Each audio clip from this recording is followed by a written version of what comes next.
Hi, everybody, and welcome to another edition of Mountain Forums. I'm Aston Ford, Manager of Video Operations at Mountain, and I'm going to be your moderator here for today. This is going to be a great talk. Super excited about this. We've been talking about it for a while. And as you guys have probably all read, we're here today to talk about how you can make your video creative work harder this holiday season, but also beyond. But enough from me. Now I'd like to bring on our guests. Today we have Nathaniel Sams, an award-winning post-production specialist with over 15 years of expertise in things like editing, sound design, and motion graphics. Nathaniel's expertise has streamed across streaming platforms, social platforms, and all the way up to broadcast campaigns. And we'll also be welcoming today David and Jess Siciliano.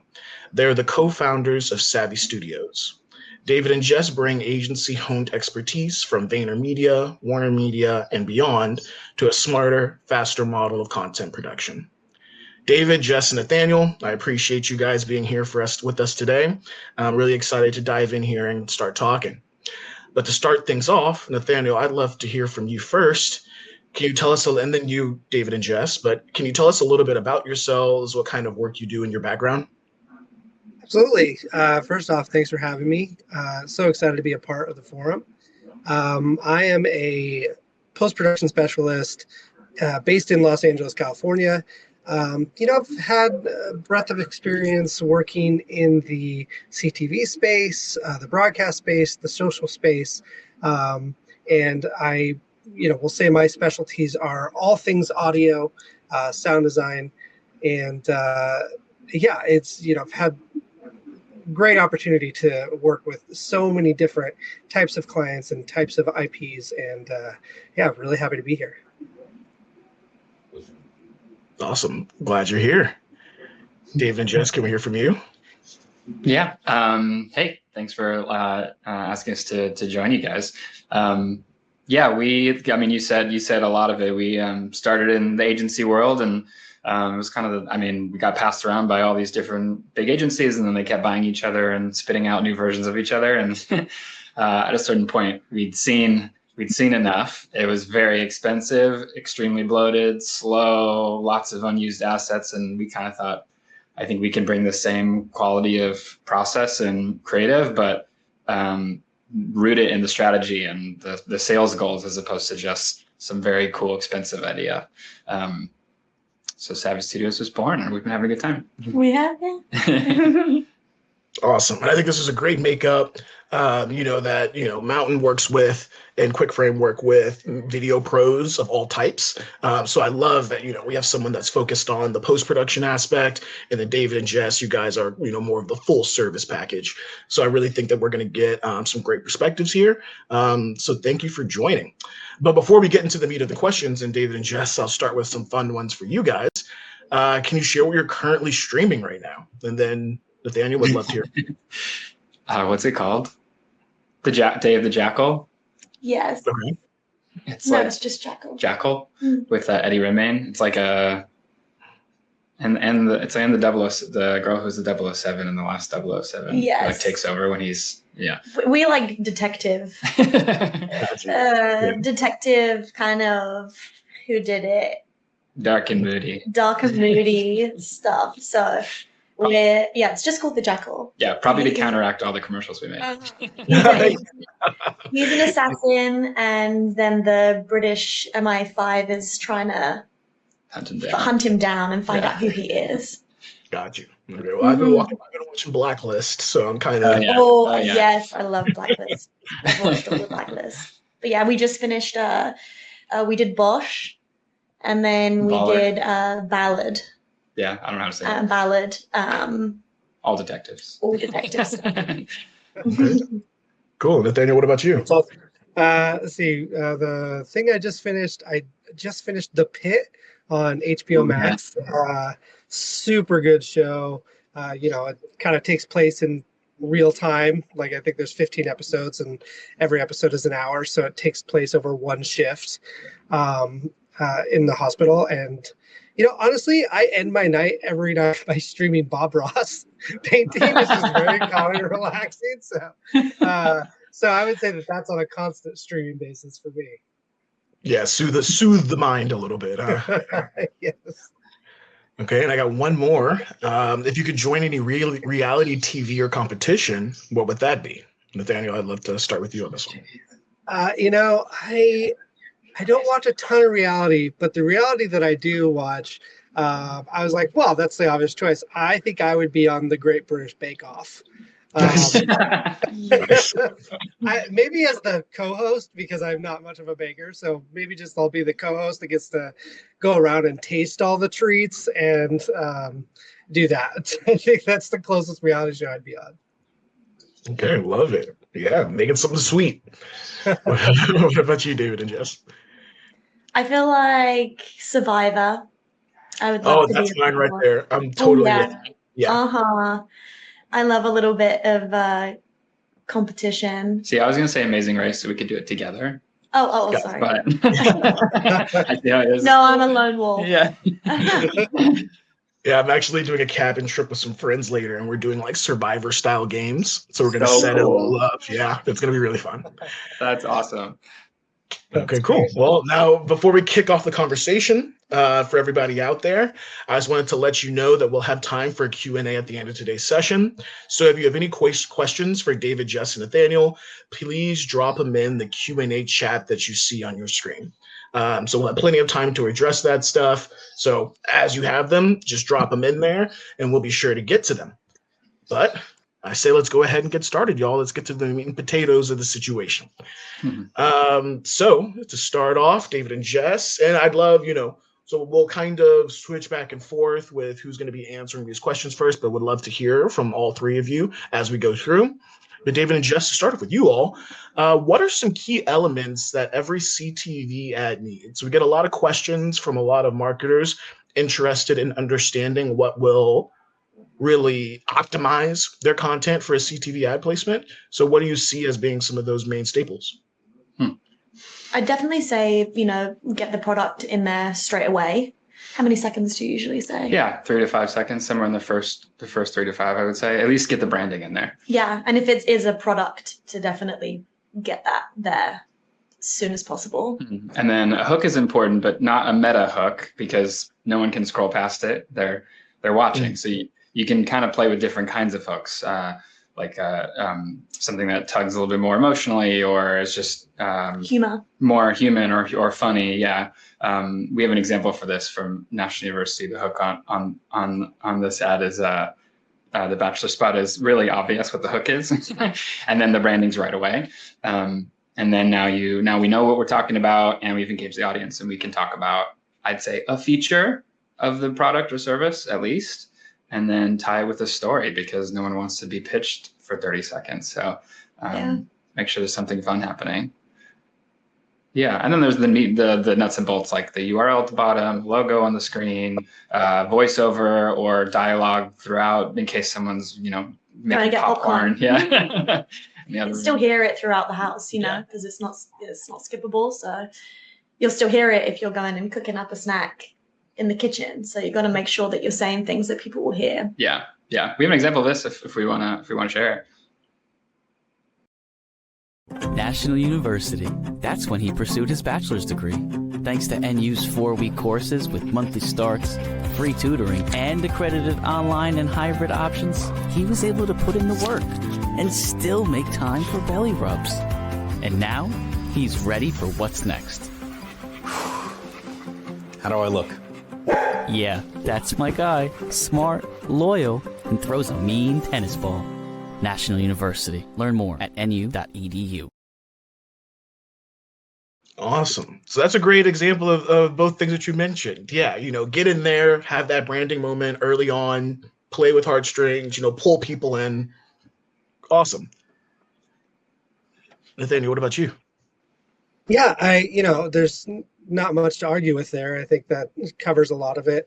In my experience, just because I'm very audio focused, I think that is something that's really important to me, and specifically the clients that I work with and push. We're just making sure that the audio landscape is full and bright and easy to hear, and using the right EQ on the voiceover to really stick out and really be up there with the right loudness for, not annoying overly loud ads, but being very consistent with, you don't want to annoy your viewer right out the gate with, oh, this ad is too loud. So just making sure that the audio landscape makes sense and that it, continues the story and keeps things rolling. But everything else you guys said, bug in the corners, really the hook is important. So yeah, I agree with you guys 100%.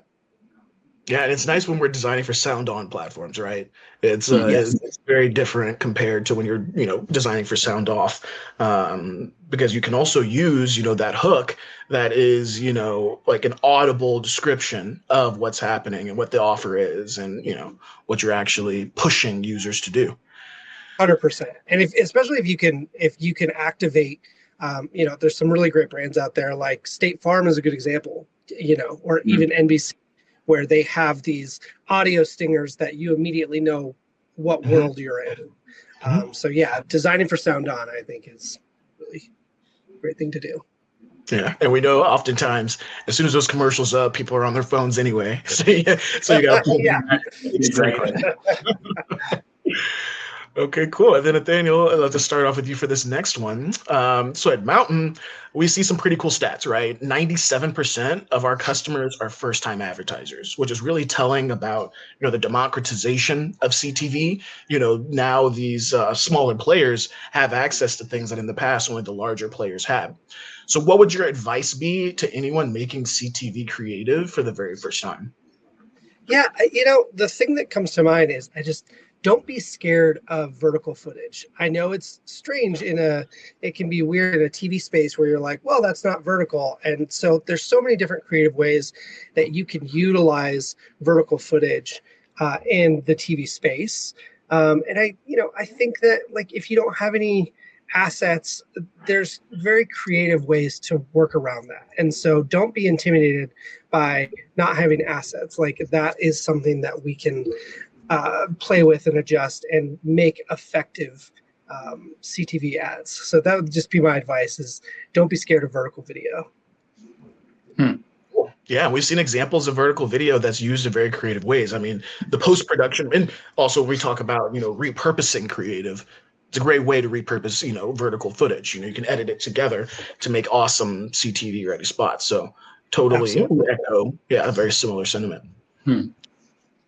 Yeah, I want to jump on that. We try to tell people it's more like meta than broadcast, right? Like it's obviously you can't skip it like you can meta, but in terms of the pricing and the way it works, the targeting, there's so many things. It's more like a meta ad than it is like a traditional broadcast television ad, which is super expensive and just kind of you send it out into the wilderness hoping someone sees it. That's my first thing. So it's, right in line with what Nathaniel's saying, you can use some of the stuff you already have and experiment with it right away. And then the second half of it is they can't skip it. So it's like the only advertisement you can't skip. So you can play around a little bit with that. Maybe, like I just said, show the branding in the beginning, but maybe you don't. Maybe you do a nice story in the beginning. Maybe you A/B test. Hey, let's start with really strong branding up front on this one, but then let's put it against another concept at the same time that maybe hides the brand towards the end, and it's more an emotional story or something funny or a skit of some kind, still on topic. Yeah, sometimes we will watch one and we're like, what was they called? Like, what was the brand called or company called? And then we look it up because we're like, what do they do? Because the CTV was great, but we're like, what do they actually do? And then I don't know. You experiment. Googling. That's like second touch. Yeah, exactly. It's an awareness drive. It kind of lifts everything, right? They're going to see the CTV ad, and then maybe they'll be fed, a meta ad, and they know the brand now because they saw something that tugged at them, and so they'll click on it then, as opposed to the meta ad being the first touch with the brand. We have an example we can show with this. I think we should show it for Leslie's Pool Supply. It's what I'm talking about of like, it's not clear that it's Leslie's Pool Supply up front, but it's fun and relatable. And then of course, the really strong branding at the end. And then hopefully that person carries that on into wherever they see their next interaction with the brand. And we made it in competition with another ad that was, we're Leslie's Pool Supplies. This is who we are. This is what we do, just to see how it performed.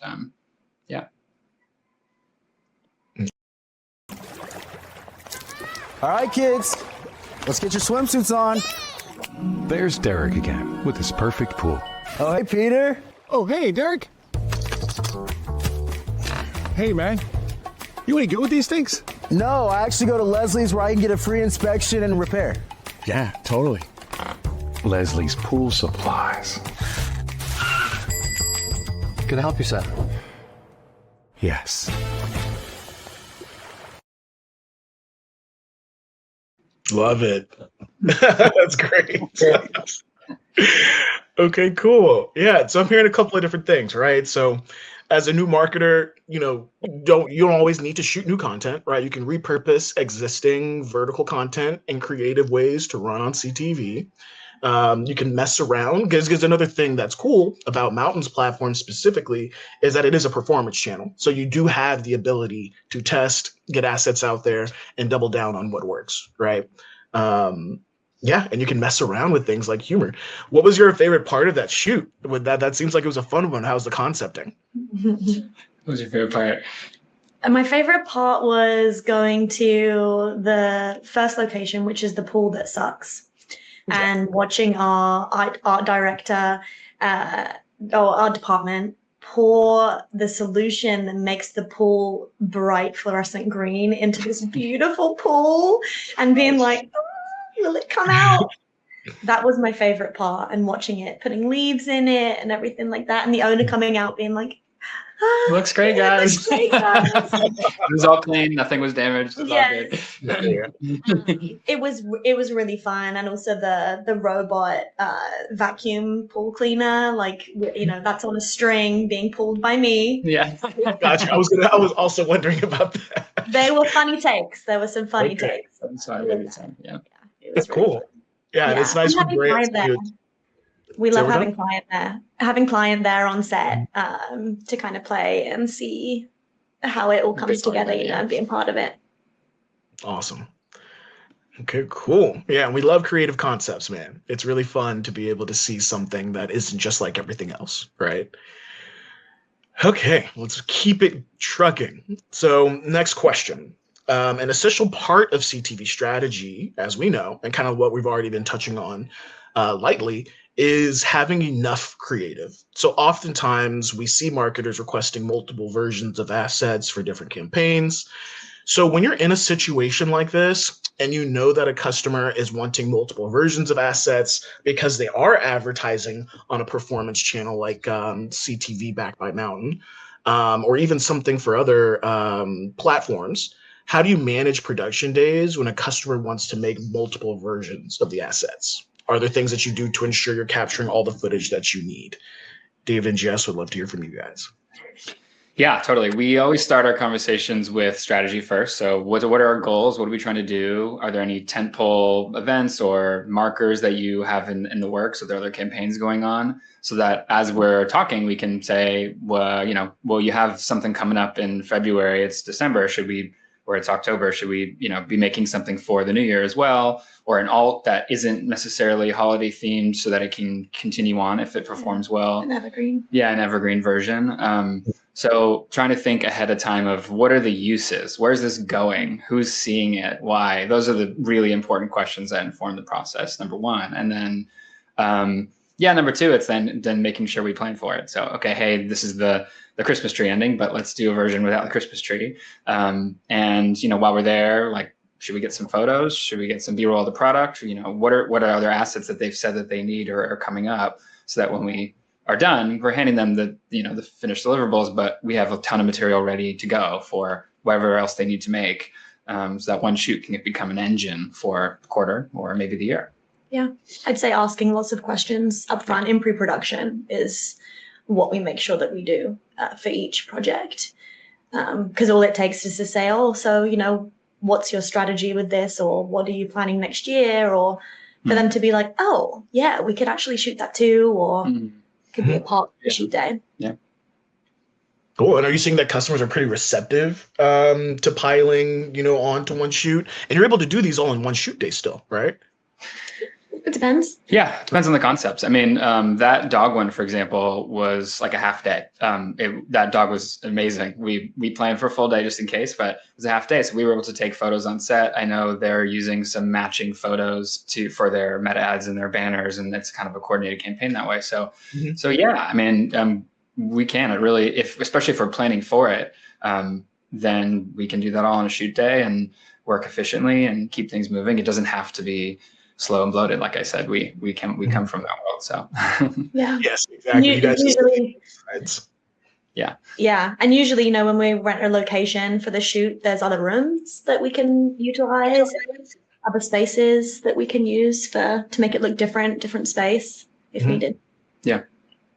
Cool. Yeah, and we've seen video pros who, will have shoots where we're getting content for CTV, but then in another room, they're taking the same actor or actress and shooting TikTok content, Totally. while the main shoot is happening with other talent in the living room. So it's really interesting to hear about, how you can pile these things on and get more out of the day. And then Nathaniel, I'm interested to hear from you, your side of this equation, right? Because I'm assuming being on the post-production side, you're not necessarily seeing how those production days are going, but you're likely the one who's receiving the assets and figuring out how to use one set of footage to create concepts that are distinctly different. So can you talk a little bit about how you go about, creating those multiple versions? Yeah, absolutely. I think we live in a world of so many different types of optimizations, so many different aspect ratios. So having a lot of assets that get shipped over from production is great. Having choices is fantastic. And I think on set specifically, like shot lists are very important. And like what David and Jess were saying, just communication with the client and setting things up in pre-production really helps the editorial process on the other side. And then taking those assets and, okay, we know this is going to be highlighted with CTV, but then, like you were mentioning before, also setting up some sort of TikTok optimization within that same kind of vibe or vein of what you're looking at pursuing for the next quarter of the next year. So I think just having options as a post-production house, like that is really nice to have. But don't let that scare you. Like if we can work around that, if you don't have as many assets as someone else. But I just think just building those optimizations for various platforms and just getting the most bang for your buck of getting it out to not only CTV but also to socials and other platforms is a really great thing to plan for. Cool. And Nathaniel, I'm curious, since maybe oftentimes you're the one usually, receiving these assets, is there something that, say if you were working on footage that David and Jess had shot, is there something that you've seen that is really helpful when you're trying to create these versions? Is it just shooting as much content as possible? I mean, what is one thing that people can do on set to prepare for the kind of work that you're able to do? Yeah, I think just having a really clear vision of what the purpose of the content is really helpful. I've been involved with different production companies where they've actually had me as the editor be involved with their pre-production. So, it's a lot of like, what if we do this? And then, I'm able to say, yeah, that'll work in this space or that'll work in this space. So, if you have the ability to have the editor around for pre-production, it can be really helpful to especially take a lot of different assets. And I think like having a lot of assets is not a bad thing. Having a lot to work with is not a bad thing. So, it takes a lot of creativity if you have a lot of assets and not a lot of assets. But I think that one kind of takeaway would be just having a lot of clear communication, a lot of clear purpose of this is where we want to go. This is our direction. This is what we want to fulfill the needs of. And so, I hope that answered your question. Yeah, totally. David, Jess, does that bring up anything for you all? I know we kind of talked about, shooting with different props and different rooms, using talent. But is there anything else that you guys do on the day that has been helpful? Have you guys ever done anything like Nathaniel's talking about and brought in the editor in pre-production to help with your content plan? Speak to him. Yeah, totally. I mean, I was an editor first, so Sweet. I get in trouble though with my post producer because I was a very fast editor. So sometimes I come up with ideas and he's like, "Wait, hold on." Yeah. Like maybe you could do that, but we gotta make sure we're sizing it correctly for the project. Yeah, I mean, I know one thing that we require our editors to do, and I'm sure Nathaniel does this, is organize their selects reel first. So all the footage gets brought in, and what are all the good parts? Period. What's everything that's usable? And now you're ready to go for anything in the future. They're like, hey, do we have, we're doing another meta ad, or we're doing something, an email thing. Do we have like a shot of the dog and the guy just like smiling at the camera? Well, yeah, let's go to the selects reel. It's all organized already. So that's something that I think has been really valuable and is pretty standard. I would imagine that most editors are doing that, and is good to know as a on the customer side that, hey, footage might just be ready for you to update. Sweet. Yeah. And for the marketers out there, right, it's kind of like you're building your own stock footage library. I feel like that's really the way to think about it. I love how you said that. Yeah. How can we get as much content that later we can plug and play for different use cases? Jess, did you have any thoughts? Just storyboarding. We like to storyboard and build out the concept into a storyboard, and I feel like the whole way through that's really helpful, in pre-production for the customer to see what we're seeing, what we're gonna see, then shooting it on set. We use it, and then afterwards that all goes to our team, our post team, and they follow that. This is kind of what we're envisioning. This is all the stuff too. Mm-hmm. Okay. Well, keep us moving here. Dave and Jess, this is another one to start off with you guys. There's a perception that video is incredibly expensive. I'm sure we all see it every day. It's sometimes hard to convince people to invest in video. But what do you wish advertisers knew about making CTV creative without breaking the bank? Because as we know, it's a lot more, accessible than I think a lot of marketers do assume. Yeah. Sorry, I'm having flashbacks to my big agency days with giant budgets. I have war stories of costs just ballooning for television because you got your one shot, and so you're gotta make the best thing you can and hope it airs on primetime all the time, and it's just not like that.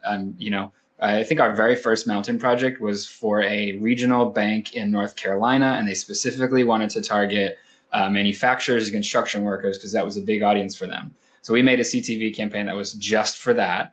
It was like two workers working together, and they're so in sync that they're like tossing each other tools and stuff. It was fun. But that's a very specific targeting, much like how on Meta, you can be really specific with your targeting. So again, it kind of goes back to that. It's more like Meta than broadcast. Broadcast is expensive and bloated and spray and pray, and CTV is more like a Meta ad, but with the kind of premiumness, if that's a word, of broadcast television. Yeah. Also, you can talk about recycling content and yeah. You can keep one ad can live for years. I think National University are just talking about them because we just had a meeting with them a couple of days ago, and they said one of their ads from a year ago is still performing well. So, whereas on Meta, shelf life is like 2 to 4 weeks, and on broadcast television, you don't really know how well it's performing. So, it's this like nice little sweet spot. Nice. I like that. Yeah, that's great. It can, more than other platforms, you can use that content for longer, right? Yeah. Awesome. Nathaniel, any thoughts from you here on this? Again, you're on the post side. So is there anything that you wish that they knew about CTV creative that would make it more accessible in their minds? Yeah, I first, I love the point made of CTV can really just have a longevity to it, which is fantastic. And I also think I've mentioned this before, where UGC content, user generated content, can be a really good resource for not necessarily breaking the bank. Like, you can use your staff or your customers. And I actually brought an example of what some vertical footage would look like mixed in with a CTV ad. And this is for a client called Guardian Bikes. And, this is an evergreen creative. So they didn't have a lot of additional footage that we could use, but with the footage that they provided. But we were able to utilize some of their customer reviews and implement them into a really emotional and personal view. So you can go ahead and roll that in. My 4-year-old daughter literally learned to ride her bike in a day. I could not believe it. I almost cried. We couldn't believe he asked his dad to let him go on the first try. She's been able to figure it out all by herself. Within a few hours, she was riding a bike. This bicycle truly blew me away. I am so grateful that Guardian Bike has provided a great experience for both of us. Get your kids a Guardian Bike.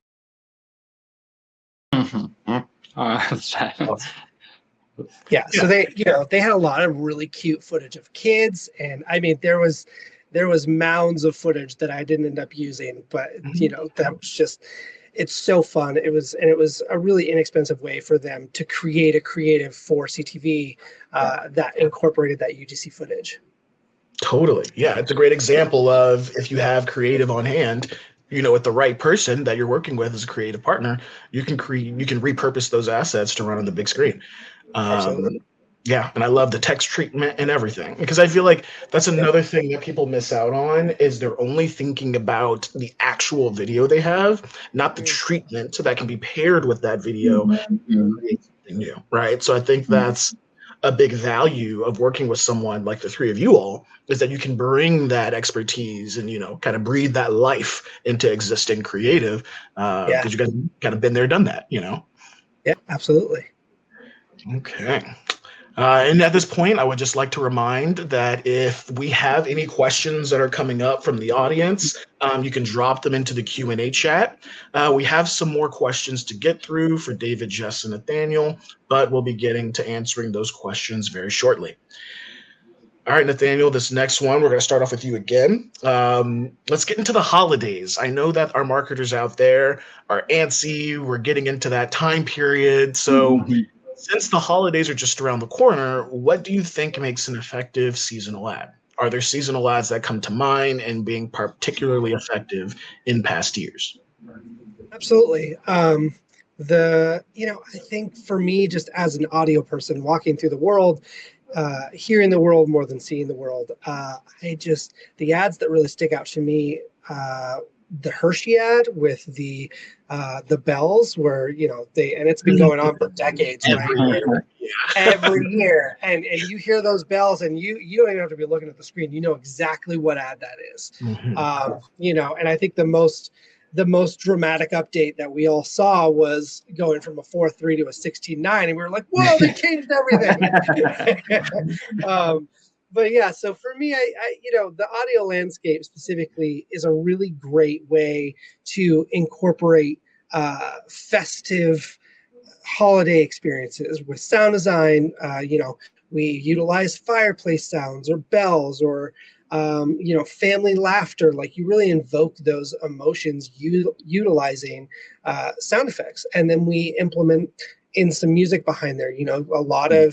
A lot of music, specifically in the festive holiday season, is acoustic guitar based or piano based, or we're using seventh chords on a more regular basis. So you have a lot of flexibility there with just in the audio landscape itself to really bring in and update your creative to be effective, specifically in this space. Love it. Yeah. Soundscape is so important. And also, we've talked about with CTV creative, right, is it's playing on the biggest screen. It's in the house, right? So you want those, even if you're not looking at the screen, you're kind of pulled in. You understand what's going on. So I love the idea, as we think about this being the biggest screen in the home, that the soundscape also is just as important as the size of the screen that the ad's playing on, right? Love that. Yeah, totally. All right, David and Jess, is there anything that comes up from y'all in terms of making an effective seasonal ad? What are you guys seeing from the, net new production side of things? There's a lot of options. I think people think there's not a lot of options because you think like, well, Christmas, but I don't want to, I don't want to alienate people who don't celebrate Christmas. And I think approaching it first from like what happens during this time of year. There's like baseball playoffs, there's football seasons ending, there's all the Hallmark holiday movies come out, giving, like it's like, gifting. This is the end of the, you want to do your donation before the tax year ends. Like there's a lot of themes for the year. People gather. So like you put a family in a living room and it's just a little cold looking outside. It's all of a sudden the holidays. It doesn't matter that there's no Christmas tree or there's no turkey or whatever your tradition is.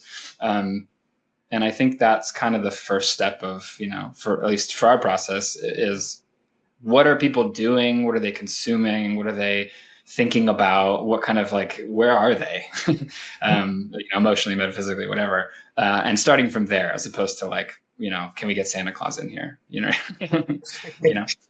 what are people experiencing? What are people feeling? What are people doing? Yeah. Okay, awesome. I like that. Yeah, because I mean, and also, that's why we're talking about the holidays, right? It's a time period. There's a lot of things happening outside of like these specific holidays. Do you guys, David and Jess, do you guys have any advice for viewers on getting their creative in the festive spirit? I'm wondering if you have any like cost-effective or even formulaic ways that you've thought about from a net new content perspective, creating holiday content that converts. Yeah. I mean, we do have a Christmas tree in storage for every year. Yeah, I think it's going off what I said. So what the giving, the charity, the all those things, the gathering, things like that, starting from there. And then, I like Nathaniel's answer about the soundscape and making sure the music and the sounds are all evocative of that time of year. And then, but I do think, like plan forward, right? So, what comes through the holidays, and are there ways you can tweak the idea for the different seasons? Like November is really more about giving and thankfulness. And then the end of the year is about like motivational, New Year's resolution, right? So are there ways you can pair ideas or have alts that, address different seasons and then maybe become evergreen? We usually try to think of it that way to get, to really maximize that one ad through the season. We do also like to, we've had a few where we have the client and their employees, come and be a part of it. Come and gather and get everyone together and be a part of the CTV. Whether that's them all having, a Thanksgiving meal or pretending to have a party at Christmas. That can be quite fun for clients. That's the thing too, like in the concepting phase, what are people making? What's being played right now? I mean, go turn on,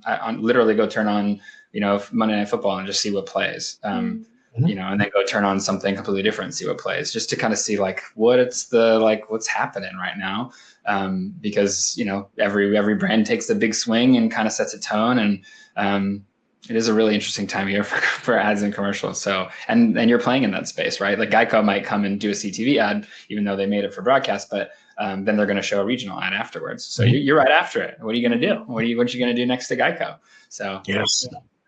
Yeah. Also, when they're watching other examples of holiday CTV ads, people I think straight away go to what they don't like about them. And it's like, make a list of things you do like what is fun for you? What do you think your target audience would find, funny or relatable or, pull on their heartstrings? What do you like? And that list is quite exciting, I think, to go through with clients. Yeah. Cool. Yeah. Did you have, I feel like you're about to say something.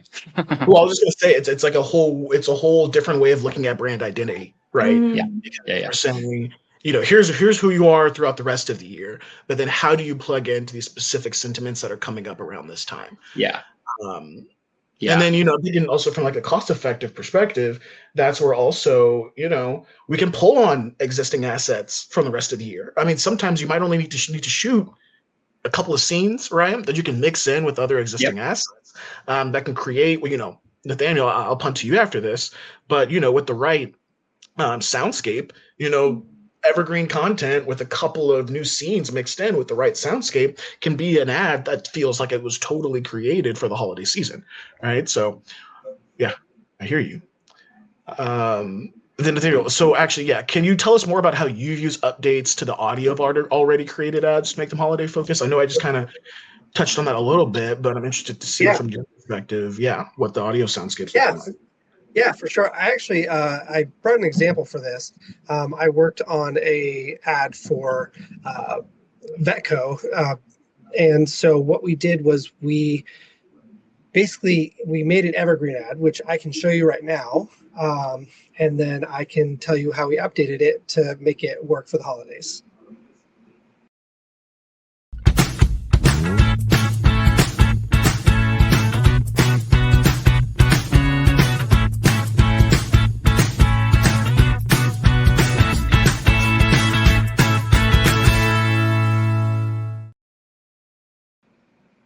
So it's a nice ad, very evergreen. Like they're running it.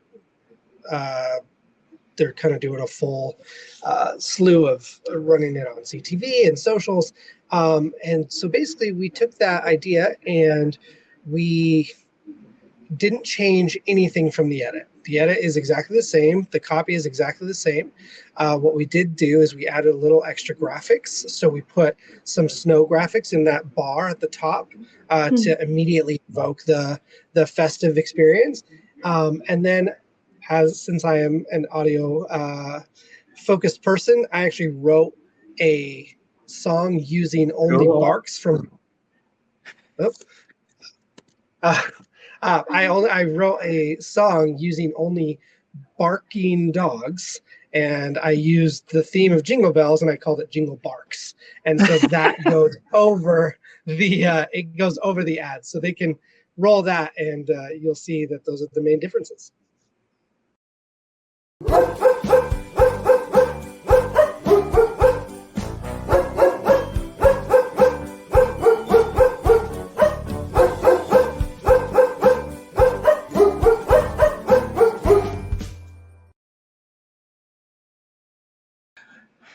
I'm obsessed. So good. Yeah, so it's fun, it's silly, it's but it's also like on theme, it's on brand, and they could run that every holiday season if they wanted to, as long as that program still exists. So that's just a really easy example of how audio can really affect, ultimately the kind of vibe and the feeling of it. Like nothing else in that ad changed. All the footage is the same.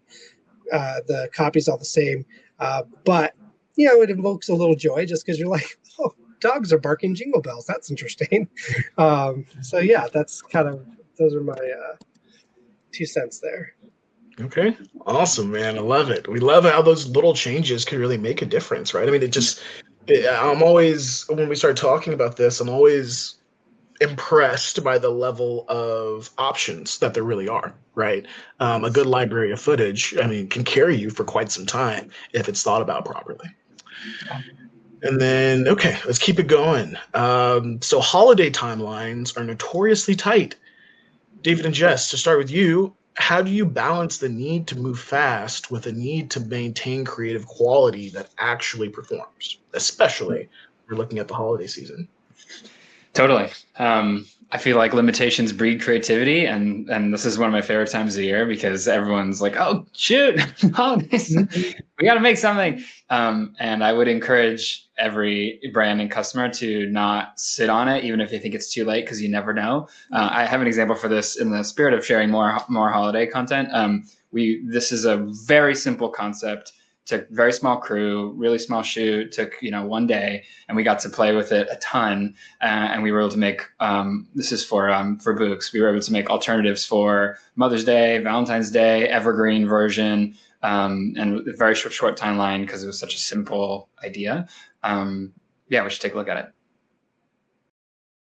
The dread of finding the right gift. Am I right? It needs to be more heartfelt, a little funnier. Yikes, too much. Oh, wait, go back. These are all stunning, and they're delivered farm fresh. Ooh, a flower subscription? Yes, please. Ooh, cute holiday decor too. Perfect. They're gonna love these. Books are perfect for everyone on your holiday gift list, even the picky ones. The Books Company, a fresh take on gifting. Shop Books.com. Awesome. Yeah. Yeah. So we you can see where the alts would be, right? We just took out the holiday themed gifts and put in whatever holiday we wanted, and we made tons of variations. They came back and we made in more variations because we had all this footage. We just tried to think of holidays and props, and there's a lot of shots that didn't get used, and it lasted a long time. Yeah, it was fun. Yeah, I like that. And that's a good example of creative that's almost designed in a way to give you those options, right? There's so much that you can do in that format. And I imagine, yeah, if they came back and they were like, hey, we have a new product, we just want to drop in a new shot of this new SKU that we have, boom, and then it's up again. Yeah, right. Totally. Yeah, and that was a studio day, right? One day in the studio. Yeah. They chose their favorite gifts, and the timeline was tight for that one too. Friggin' string and what weird props can we buy? And is this too weird? Is that too weird? It was fun. It was a really good time, and it didn't have to take very long. Yeah. I would say in regards to like tight timelines, like having those revisions from client come back as quick as possible always makes, quicker turnarounds too. Yeah. So knowing what you want and being quick with, yes, we like it, or no, we'd like this changed in post, like having that be a quicker turnaround is always so helpful. Yeah, it does help, yeah. And going into production like with a really clear vision of what you want will make the whole process go quicker from there. Yeah, for sure. Awesome. Nathaniel, any thoughts from you? Yeah, I think those are all really good points. I think just being organized, having a plan, and communication, especially on really tight timelines where you just have an open line of communication, everyone's on the same page, makes the project go better for everyone. And I also just, want to say, like, I love that ad, and I love the idea of being able to just drop in something updated. When you have the opportunity to work with a client where, hey, we're planning for the future, and it's a lot easier to update those ads, and it's not an incredibly overexpensive, brand new shoot. You're just replacing in a couple things and almost making a template out of it. So I love that concept. I love that idea. But yeah, organization, communication, and planning are kind of the top three bullet points there for me. Sweet, man. You bring up the idea of creative templates. I mean, I'll preach about creative templates until the end of the days. It's a wonderful way to figure out a structure that you like and then play around within that structure, right? Yeah. Especially when we look at performance testing, you can test different structures to figure out what works best and then double down on it, make multiple versions of that structure. So yeah, it's all about that testing, getting things in market, testing, doubling down, Yeah. Okay. And then I do just have one extra thing here. This is a good spot to put in my last example here, just because we're talking about planning, and I brought these ads with me today for we worked on with Sur La Table, and part of the planning process was, hey, we have this set of footage that we want to use for our evergreen, and we do have a few extra pieces of footage that we'd be interested in doing holiday. So in the same vein that I had created with Petco, where it was, adjusting the music and some of the graphics, in these examples, I'll show you the evergreen here, and you'll see the evergreen ad, and then I will tell you what's different on the holiday version. Discover the joy of cooking at Sur La Table. From family favorites to unforgettable firsts, we're here for it all. Get inspired and add something new to your repertoire. So grab an apron, roll up your sleeves, and let's make something unforgettable.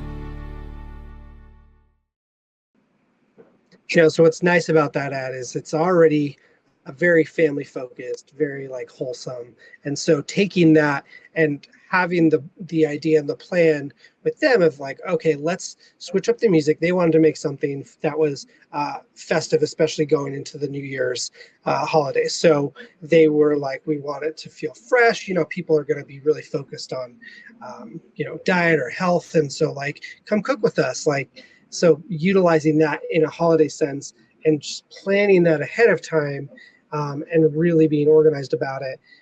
So in the holiday version, we switched out the music. We actually added in some shots that are different from the evergreen to really highlight those family moments. And yeah, so go ahead and roll that. Discover the joy of cooking at Sur La Table. From family favorites to unforgettable firsts, we're here for it all. Get inspired and add something new to your repertoire. So grab an apron, roll up your sleeves, and let's make something unforgettable.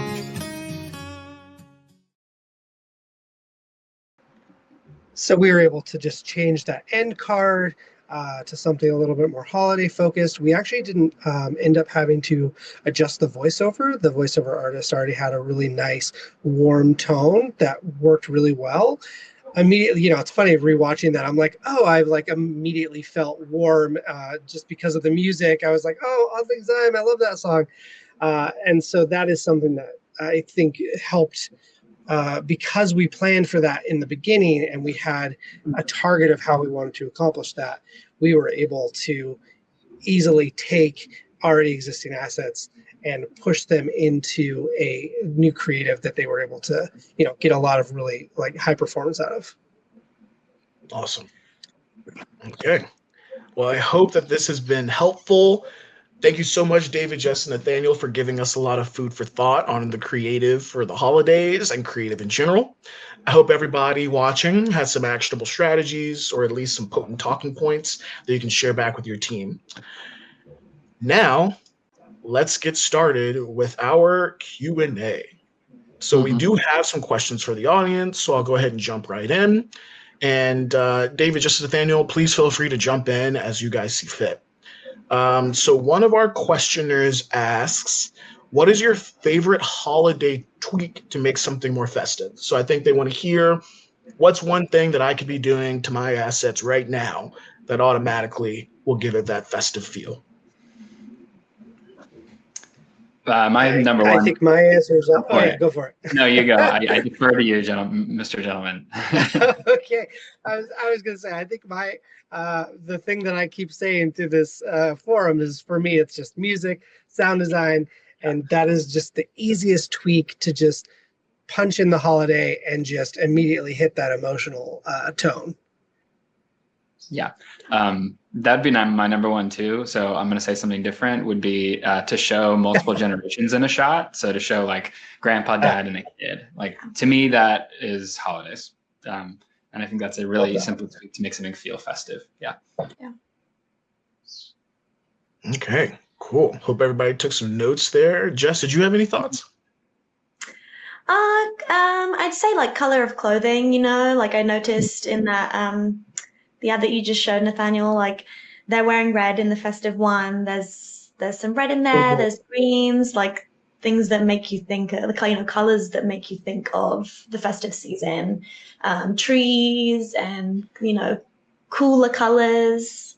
That's something maybe that I would say. Cool. Absolutely. All right, let's move on to another one that we have. So Brian wants to know, are there any creative trends you expect to see next year? Is this for the holidays or just in general? I think just in general. Let's just go with for next year. Are there any creative trends that maybe you're seeing the beginnings of now that you expect to continue, new things you're expecting to see? What do you think is going to be resonating with people that our marketers can keep in mind? I can go first if you want. I think right now, specifically in the advertising world, I think that we're going to be seeing the trend of really human focused, for lack of a better word, bespoke. I think specifically artificial intelligence in the creative world is getting thrown around a lot. And I think people are going to really be craving the human aspect of it. I think you'll see a big uptick in net new live shoots, just really focused on humanity.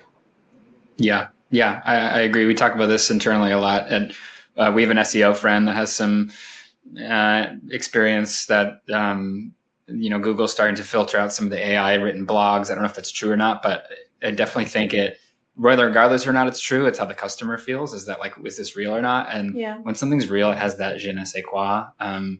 Inspired by your Sur La Table commercial. It has that kind of feel to it that, that maybe it's handheld, there's something like genuine or warm or not, something you can't quite put your finger on. And I know in the performance world, like with actors, when someone's really in the zone, you can't mimic what they're doing. When someone's just saying a line, you can mimic it. You can call it off the top of your head and say exactly how they said it. But if someone's like really in the zone, you can't mimic that. There's something special to it. So I like that. I like that answer, Nathaniel. It's inspiring. Thank you. And agreed. Back at you. Yeah, that's awesome. Yeah, and I echo the exact same thing. We've been talking about that a lot here and around, but I think that's the thing that's going to differentiate creative. Yeah, totally. Okay, so thank you again, David, Jess, and Nathaniel, and thank you for everyone for joining us on today's forum. If any of it's got your wheels turning and you might want to think what you can do with connected TV and Mountain, we'd love to show you more about how it all works, the platform demo. There's a QR code on your screen right now. Just scan that to get some time on the books with our team, and someone will walk you through our processes and really get you an understanding of what Mountain can help you with in terms of reaching the next level in your content. Now, if you were so glued to this session that you didn't take as many notes as you would have liked, don't worry. We love a good post-show email here at Mountain, and you'll get one in your inbox with a recording of this session in the near future. Again, thank you so much for joining us, and we'll see you at the next forum.